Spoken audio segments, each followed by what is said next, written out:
उपमुख्यमंत्री एकनाथ शिंदेंकडून मुंबईतील रस्त्यांच्या काँक्रिटीकरणाची पाहणी सध्या सुरू आहे। शिंदेंसह पालिका आयुक्त भूषण गगराणी, मंगलप्रभात लोढाही उपस्थित।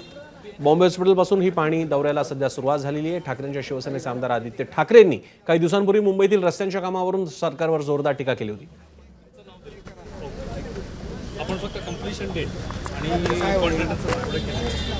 उपमुख्यमंत्री शिंदे सध्या मुंबईतील रस्त्यांची पाहणी नंबर टाकलेला साइट इंजिनियर आहे त्याचा नंबर। त्यांच्यासोबत मुंबई महापालिका आयुक्त भूषण गगराणी सुद्धा आहेत। ईशान देशमुख आपले प्रतिनिधी अधिक माहिती देत आहेत। ईशान, उपमुख्यमंत्री आता थेट रस्त्यावरती येऊन रस्त्यांच्या कामाची पाहणी करतायत। मुंबई महापालिका निवडणुकांच्या तोंडावर थेट शिंदे यांनी फील्डवरती उतरणं कसं बघायचं याकडे? प्रसन्न, आपण पाहिलं असेल तर अधिवेशनाच्याच काळापासून काहीच एकनाथ शिंदेंना उद्धव ठाकरे गटाकडून टार्गेट करण्यात होतं। त्यामागचं कारण होतं ते म्हणजे मुंबई महानगरपालिका अंतर्गत येणारे रोड, त्यावरून अनेक वेळा वाद प्रतिवाद हे होत गेले।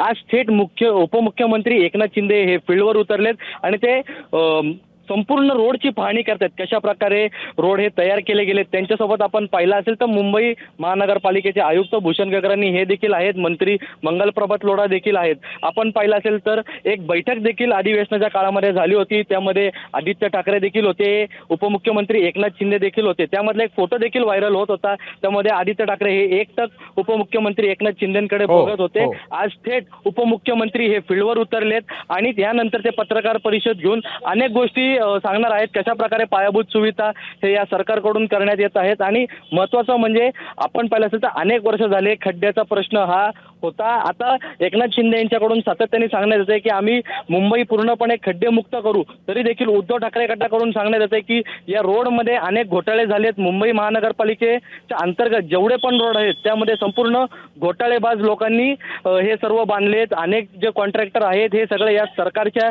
जवळचे, म्हणून आपण पाहिलं असेल तर अधिवेशनापासूनच या रोडवरून एक वादाचा भोवरा निर्माण झाला होता शिंदेच्या भोवती। पण आज शिंदे स्वतः या रोडवरती उतरून सर्व रोडची पाहणी करत आहेत। प्रसन्न, धन्यवाद तुम्ही दिलेल्या या माहितीबद्दल। एबीपी माझा, उघडा डोळे बघा नीट।